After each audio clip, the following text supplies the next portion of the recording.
জাহান্নামে এমন এক কঠিন কঠিন শাস্তি দেওয়া হবে।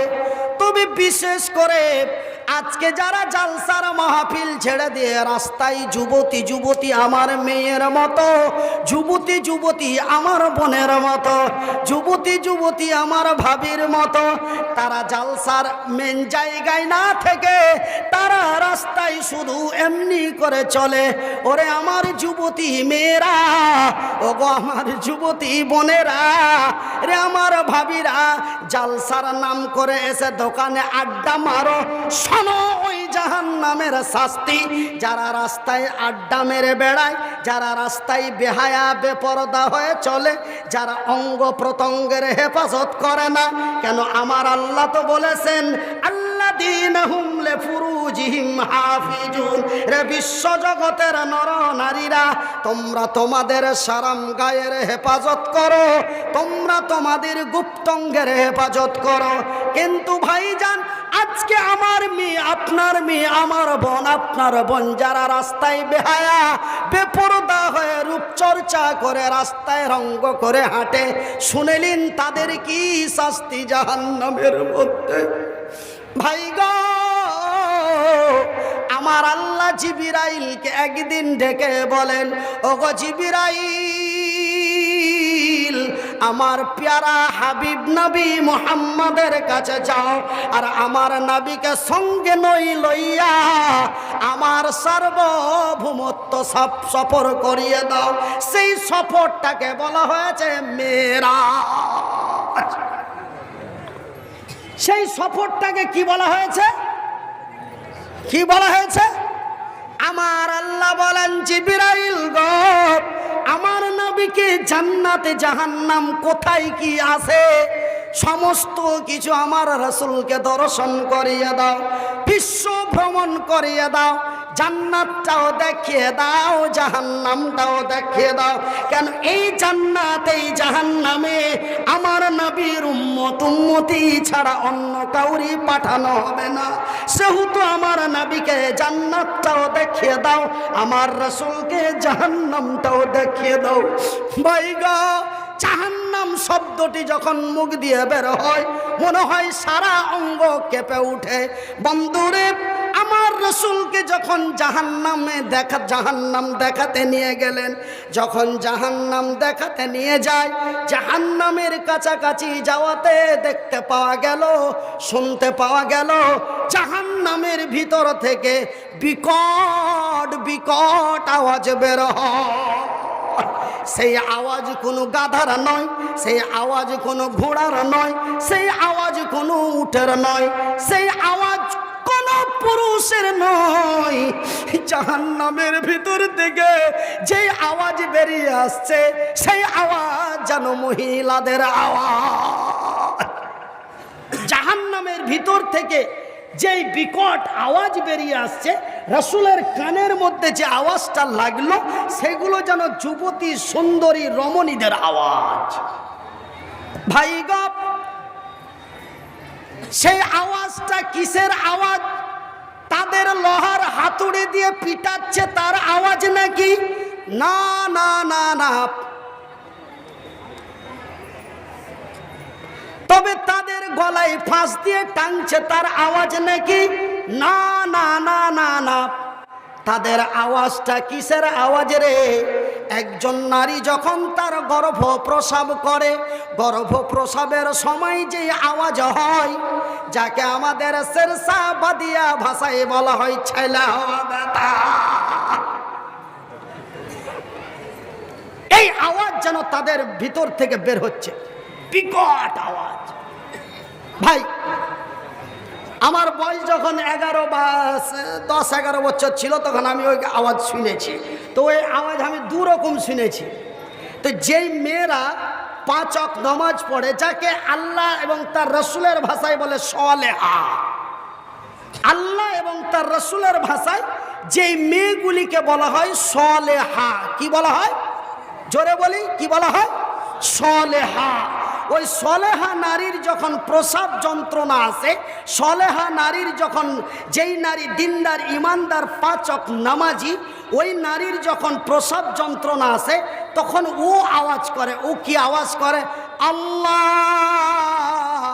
আর সহ্য হয় না, আর সইতে পারি না। মাবুদ গো তুমি তো রহমান, তুমি তো রহিম। ওগো আম্মা দোয়া করো, ওগো আব্বাকে দোয়া করতে বলো, মনে হয় আমি আর বাঁচব না। মা গো একটু দোয়া করো, আল্লাহ একটু দয়া করো। এই বলে ওই মেয়েটার মুখ থেকে আওয়াজ বের হয়। কিন্তু যেই মেয়েটা, যেই নারীগুলি হলো বেহায়া বেপরদা, পশ্চিম কারে বলে পূর্ব কারে বলে, ও ভাইজান বন্ধুরে, এমনি করে যারা আল্লাহওয়ালি মহিলা নয়, যারা তসলিমার পায়ে পা মিলিয়ে আছে, যারা বাজারে ঘাটে রাস্তায় অরঙ্গ করে চলে, ওই মহিলাগুলির প্রসব যন্ত্রণার সময় আল্লাহ শব্দ বের হবে না। ইয়া রব্বুল আলামিন দয়া করো, এমনও শব্দ বের হবে না।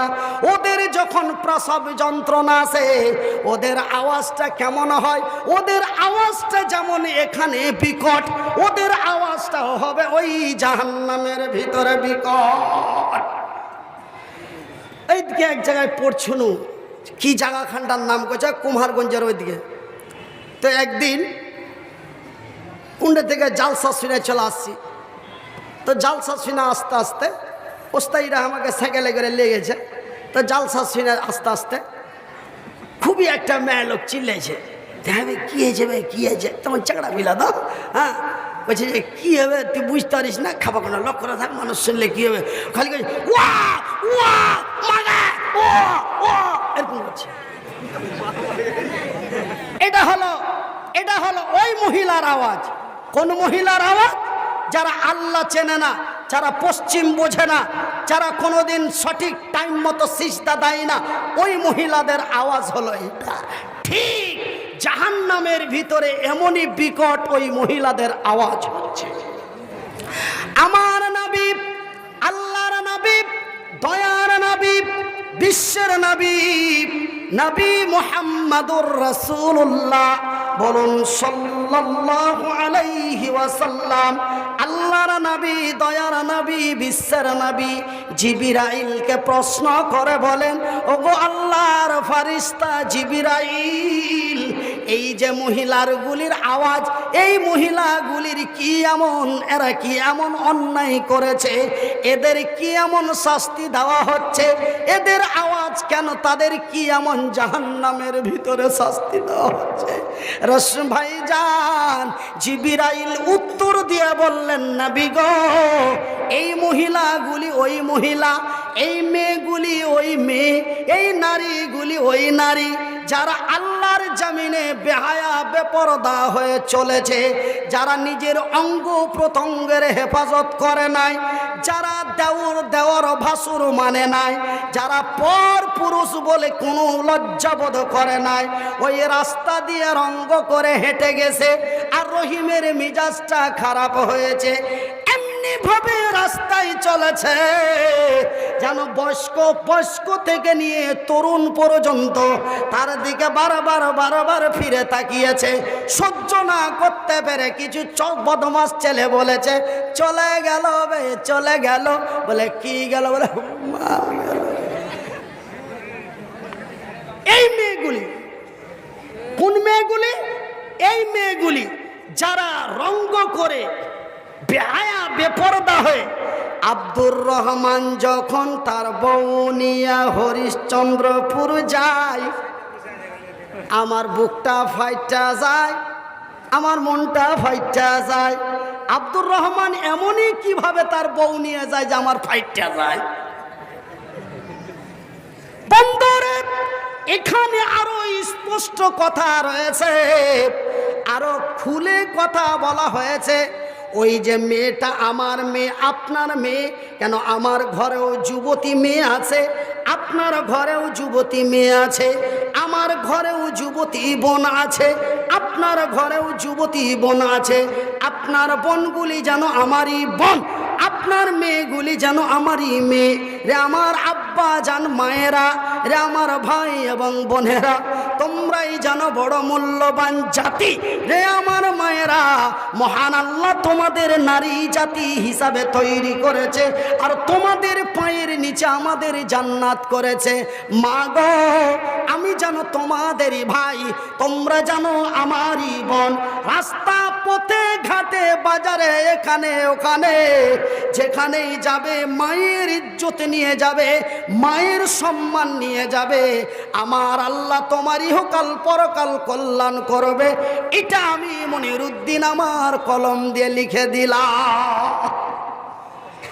ভাই গো, ওই জাহান্নামী মেয়েগুলিকে দেখা যায়, ওই যে যারা রূপচর্চা মেকআপ করে রাস্তায় বেহায়া হয়ে চলেছিল, ওই মেয়েগুলিকে জাহান্নামের ভিতরে যে দেখা যায়, জাহান্নামের কাছাকাছি যে দেখা যায়, ওই মেয়েগুলির গর্ভের ভিতরে, ওই বেহায়া নারীগুলির পেটের ভিতরে যেমন বাথরুমের ট্যাঙ্কির ভিতরে পোকাগুলি কিলবিল কিলবিল কিলবিল করে, এত হাজার হাজার লক্ষ লক্ষ পোকা, সেই পোকাগুলি যেমন গুণে শেষ করা যাবে না, ওই বেহায়া নারীগুলির পেটের ভিতরে এতগুলি বাচ্চা তার কিলবিল কিলবিল কিলবিল করে, সেই বাচ্চাগুলি যেন গুণে শেষ করা যাবে না। একটা বিশেষ ঘটনা, এই মহিলা ফ্যামিলিতে একটা ছোট বাচ্চা কাঁদছে, একজন নিয়ে আসে দক্ষিণ সাইডে, কারো যদি হারিয়ে থাকে ওখানে যে একটা বাচ্চাটা কাঁদছে। ভাইজান বন্ধুরা, আমার আম্মাজান পর্দা নাসিম বোনেরা, ওই গর্ভবতী নারীগুলির পেটের ভিতরে যেন পায়খানার ট্যাঙ্কির পোকার মতো তাদের পেটের ভিতরে বাচ্চা কিলবিল কিলবিল করে। এতগুলি কেন বাচ্চা দেখা যায়, এতগুলি কেন বাচ্চা দেখা যায়? ভাইজান, ওই মেয়েটি 12 বছর যুবতী, 12 বছর বয়সে পূর্ণ যুবতী হওয়ার পরে তার 32 বছর বয়স পর্যন্ত বেঁচে ছিল, 40 বছর পর্যন্ত বয়স বেঁচে ছিল, দিয়ে কাবা রক্ষা করেছে। এই খোপাকাঠি, এই ইসলামপুর খোপাকাঠির হেফজুল কোরআন আল্লাহ ঠিকাবে, জোরে বলি ইনশাআল্লাহ। আমি যখন হরিশ্চন্দ্রপুরে এতিমখানা খুললাম, বলছে কয়দিন চলবে? কিছুদিন পরেই বন্ধ হয়ে যাবে। একে তো সব দেখার লেগে নিয়ে গেছে, এর মার্কেট কয়দিন হবে? 2 থেকে 3 বছর। এক যুগ পার করে দ্বিতীয় যুগে চলছি, বলি আলহামদুলিল্লাহ। 12 বছরে এক যুগ, মালের গাড়ি রানিং চলছে 14 বছর প্লাস। একটু ডাউনে যায়নি, আল্লাহর দয়ায় আপনাদের দোয়ায় মার্কেট হাই লেভেলে উপরে আছে। এবার মালের রেট বাড়িয়েছি রাজ্যের বাইরে 51,000, তবুও ডেট দিতে পারি না, জোরে বলি আলহামদুলিল্লাহ। এটা আমার আল্লাহর দান, জোরে বলি আলহামদুলিল্লাহ। ওরাও বলে লকডাউনে বেকার, আমি বললাম লকডাউন হয়ে তেলের দাম, পেট্রোলে হয়েছে ডিজেলের দাম। বিমানে আগে পাশাপাশি এক সাইডে 3টা সিটেই প্যাসেঞ্জার নিত, এখন মিডিলে 2টো করে সিট বাদ দিয়ে প্যাসেঞ্জার, বিমানের ভাড়া ডবল হয়েছে, সেহেতু আমার মালও লাগবে ডবল। তবে লকডাউনে আপনারাও মরেছেন, লকডাউনে আমিও মরেছি, কেউ ভালো নয়। ভাইজান, আল্লাহর রসুলের মাদ্রাসা আল্লাহ চালাবে, এই টাকা দেওয়া দেখে আপনারা সুরসুর করে উঠবেন না, প্লিজ রিকোয়েস্ট করে বলছি। আমি আজকে আপনাদের কাছে টাকা চাইবো না, যদি আপনাদের মনে হয় স্বেচ্ছায় দিবেন, না হলে দিবেন না। এই মাওলানাকে আমি বলেছি, টাকা আমাকে দিয়েছে, আমি চুপ করে থুয়ে দিয়েছি, আমি ওনার কথায় গুরুত্ব দিইনি। কিন্তু আপনারা দেওয়া দেখি উঠাউঠি চালু করেছেন, একটু ধৈর্য ধরুন, কথাটা শুনেলেন। এই জাহান্নামীরা তাদের আওয়াজ সহ্য না করতে পেরে, ওই যে ভাই দলের মধ্যে মাছ ধরে, ওখানটাকে কি কয় যে দলের মধ্যে মাছ ধরে নিয়ে নি করে ঘুরায়, তখন ওর আঁকুড়াতে মাছ লেগে যায়, ওখানটা কি কয়?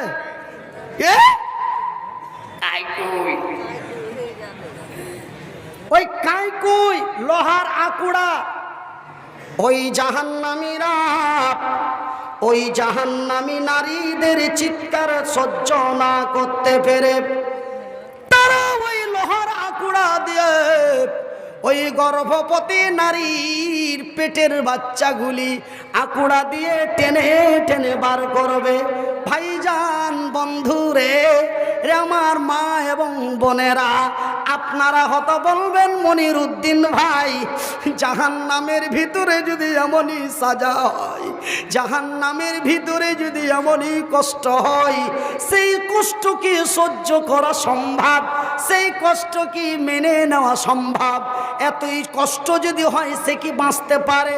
না না, সে মরে যেতে পারে। কিন্তু আমি তো আগেই বলেছি তা আর মরবেন না, ওখানে মারার মতো কেউ থাকবে না, মরে যাওয়ার মতো কোনো সিস্টেম থাকবে না।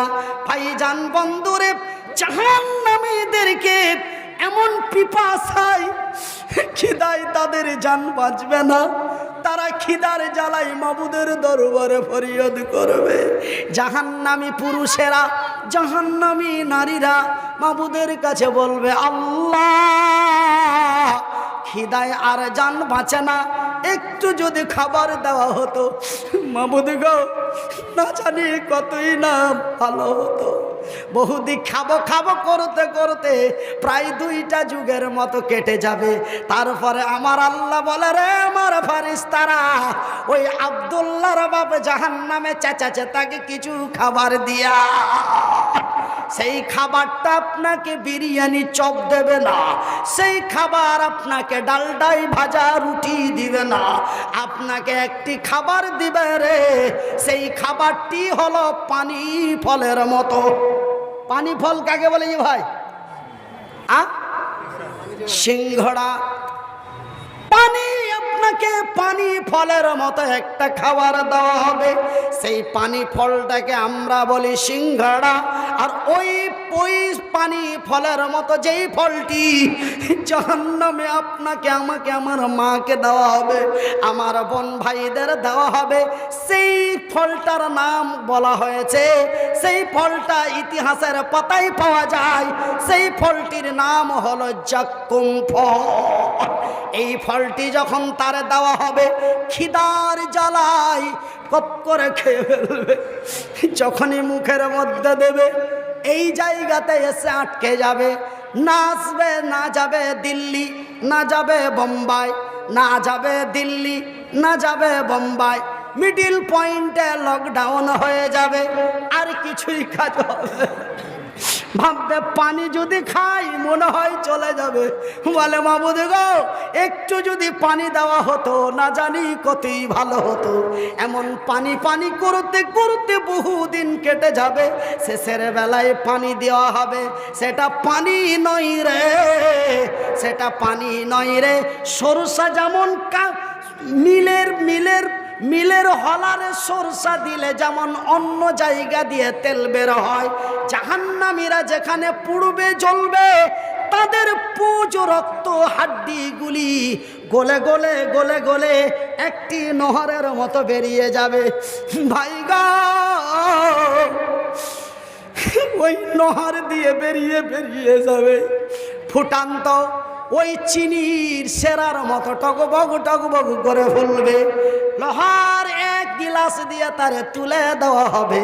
যখন পিপাসার কারণে ওই পানি সে রক্ত পুজ যখন খেতে যাবে, গরমের ঠেলায় নাড়ি ভুড়ি বেরিয়ে চলে যাবে, সহ্য করতে পারবে না, বলবে আল্লাহ আর বাঁচতে আর পারি না, মাবুদ গো ক্ষমা করো, আর না হলে মৃত্যু করো, ক্ষমা করো, আর না হলে মরণ দাও। আমার আল্লাহ বলে, এই শাট আপ, আমি মনির উদ্দিনের মতো বেঈমান না, আমি আব্দুল্লাহর মতো বেঈমান না, আমি তোফাজ্জুলের মতো বেঈমান না, আমি রহিমের মতো মুনাফিক না, আমি আল্লাহ যাহা বলি তাহাই করি। কেন মনির উদ্দিন বলে একরকম চলে আর এক রকম। মনির উদ্দিনের কথার সাথে কাজের মিল নেই, কাজের সাথে কথার মিল নেই, কিন্তু আমি আল্লাহ বলি যাহা করি তাহা। তোরা কি এই মৌলানার মুখে শুনিস নাই? তোরা কি আব্দুল রাজ্জাকের মুখে শুনিস নাই? তোমরা কি মনির উদ্দিন তোদের কি চিৎকার করে বলেন নাই? সেই দিন আমি বহুদিন পূর্বেই আমার পবিত্র কোরআন দ্বারাই আমার রাসূলের কাছে সংবাদ দিয়ে দিয়েছি। আমার রাসূল বিশ্ববাসীকে বলে দিয়েছে, সেই দিনের কথা কি ভুলে গেছি? কেন আমি তো বলি যাহা করি তাহা সেই দিন তো আমি বলে দিয়েছি বিসমিল্লাহির রহমানির রহিম কাইফা তাকফুরুনা বিল্লাহি ওয়া কুনতুম আমওয়াতান ফাআহইয়াকুম সুম্মা ইউমীতুকুম সুম্মা ইউহয়িকুম সুম্মা ইলাইহি তুরজাউন। আমি তো তখনই বলে দিয়েছি আজকে কেন তোরা মৃত্যু চাইছিস? আমি তো মারবো না, কেন আমি আল্লাহ বলি যাহা করি তাহা সেই দিনই তোদের বলে দিয়েছি। কি বলেছি? তোরা মৃত্যু ছিলি, মৃত্যু অবস্থায় তোদের তৈরি করেছি। আল্লাযী খালাকাল মাউতা ওয়াল হায়াতা, আমি তোমাদের মৃত্যু অবস্থায় তৈরি করেছি, মৃত্যুর পরে জীবিত করেছি, জীবিতর পরে মৃত্যু করেছি, মৃত্যুর পরে জীবিত করেছি। আর তোমাদের মারব না, আর তোমাদের মারব না। যতই মৃত্যু কামনা কর রে রে আমার মায়ের, আমার বোনেরা, মৃত্যু তোর আর দর্শন করবে না, মৃত্যু আমার নিকটেও আর আসবে না। কিন্তু এখন মৃত্যু এমনই এক নিকটে, হাতটা উপর থেকে নিয়ে আসার মতো সুযোগ গ্যারেন্টি না। আমার ভাইয়ের, আমার টাকা যখন এমন খেয়াল করা বাদ দিয়ে কেমন মামুর বাড়ারা খালুর বাড়ারা চুপচাপ পয়সা ওই জায়গায় ওয়াজাজ হবে, ওয়াজাজ হবে। নিব না টাকা, টাকা দিলে নিব, দিলে নিব। আপনারা এরকম কেন গো? আপনারা এরকম কেন গো? আজকে কেন আমাদের এই অবস্থা হবে না বলুন তো? আমি